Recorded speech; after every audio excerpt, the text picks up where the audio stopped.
Jack Dorsey just fired 4,000 people, 40% of Block's entire workforce, and the stock jumped 24% the same day. Investors didn't punish the company. They celebrated it. Dorsey's explanation was blunt. AI tools have changed what it means to build and run a company, and most other companies are late to realize it. That announcement landed the same week Karpathy open-sourced a system that lets a single AI agent run 100 machine learning experiments overnight on one GPU, no human in the loop. These two stories tell the same bigger story. The unit of productive work is shrinking fast, and the people building the tools are proving it in public.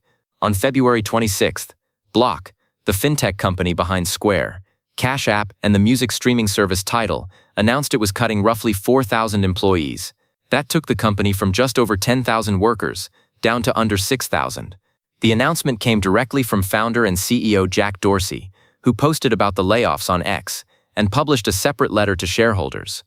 Dorsey was unusually direct about the reason. He wrote, quote, "Intelligence tools have changed what it means to build and run a company," end quote. He said the cuts were not because Block was struggling financially. In fact, the company reported a fourth-quarter gross profit of $2.87 billion, up 24% year-over-year. Customer numbers are growing. Profitability is improving. Dorsey framed the layoffs as a structural bet. The company believes small, AI-augmented teams can now do the work that previously required much larger groups. Block also develops Goose, an open-source AI coding agent, which means the company is using its own tools internally to drive this transformation. Dorsey said Block is now targeting $2 million or more in gross profit per employee, roughly 4 times the company's pre-COVID efficiency rate of about $500,000 per person, a number that had stayed flat from 2019 through 2024.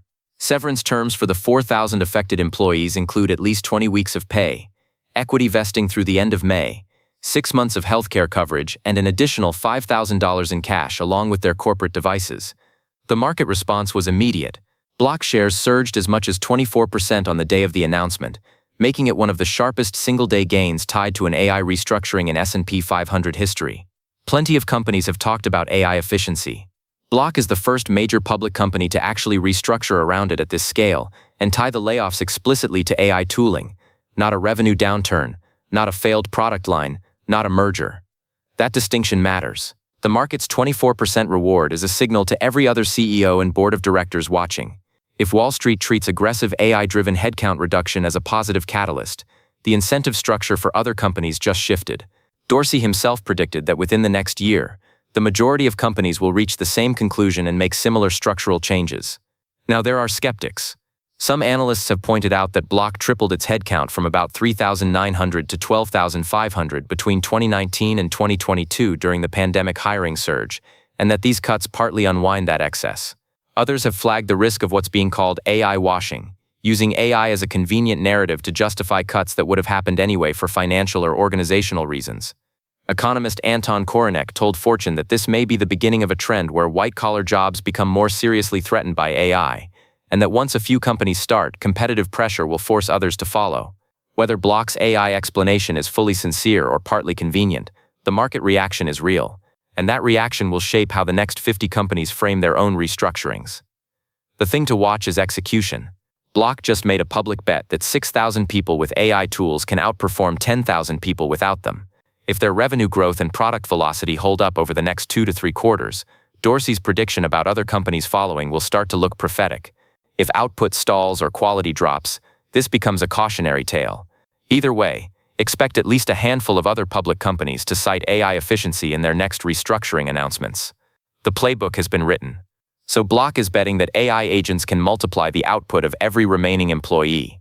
That's the thesis at the enterprise level. Meanwhile, one of the most respected names in AI just released a tool that demonstrates exactly what that multiplication looks like at the individual level, specifically for machine learning research. And he gave it away for free. On March 7th, Karpathy released Autoresearch, an open-source project that lets an AI agent autonomously run machine learning training experiments on a single GPU. Karpathy, for anyone who doesn't know, is one of the most influential figures in modern AI. He was the founding member of OpenAI, led Tesla's autopilot computer vision team, and has become one of the most widely followed AI educators in the world through his YouTube lectures and open-source projects. Autoresearch is deceptively simple in concept. You give the agent a training setup, a single Python file called train.py, about 630 lines of code, pointed at an instruction file called program.md that describes what you want explored, and walk away. The agent takes over from there. It modifies the training code, kicks off a 5-minute training run, checks whether the validation metric improved, specifically a measure called validation bits per byte, and then decides whether to keep or discard the change.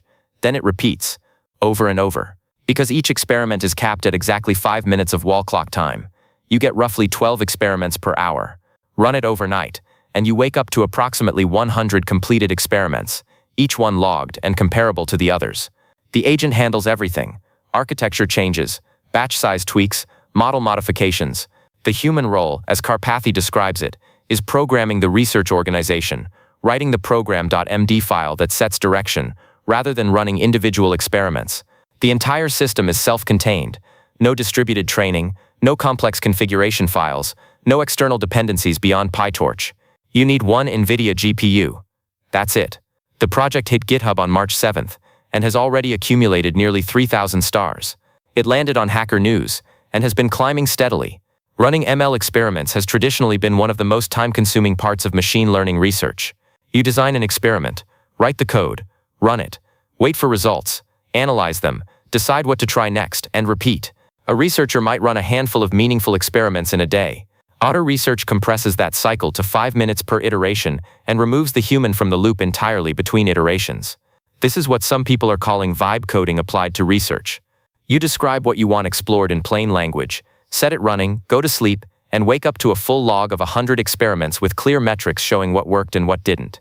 The agent didn't just run your instructions, it made autonomous decisions about what to try next based on what it learned from previous runs. Karpathy has been arguing publicly that AI research itself will be one of the first domains substantially automated.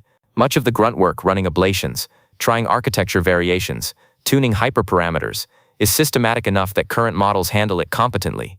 Autoresearch is a concrete, reproducible proof of that argument. Anyone with a single GPU and a few hours can verify it. The 3,000 GitHub stars in under 48 hours tell you that builders are paying attention. This is the kind of tool that doesn't just save time, it changes what a single researcher can accomplish in a week. Right now, Autoresearch only supports single NVIDIA GPUs, which limits the scale of experiments you can run. Expect the community to extend it to multi-GPU setups, other hardware platforms, and domains beyond LLM pre-training. The more interesting question is what happens when tools like this become standard in ML research labs. If one person with one GPU and an AI agent can run 100 experiments overnight, the barrier to meaningful ML research drops dramatically. Academic labs with limited compute budgets could suddenly compete with larger organizations on iteration speed, if not on training scale. A year from now, we'll know whether Dorsey was right that most companies would follow Block's lead. And we'll see whether tools like Autoresearch stay niche experiments or become the default way ML research gets done. The speed at which AI is reshaping who does the work, and how much work one person can do, is accelerating on a timeline that keeps surprising even the people building these systems. If you want to stay on top of it, we cover AI and tech news here every day. Hit subscribe so you don't miss anything. See you in the next one.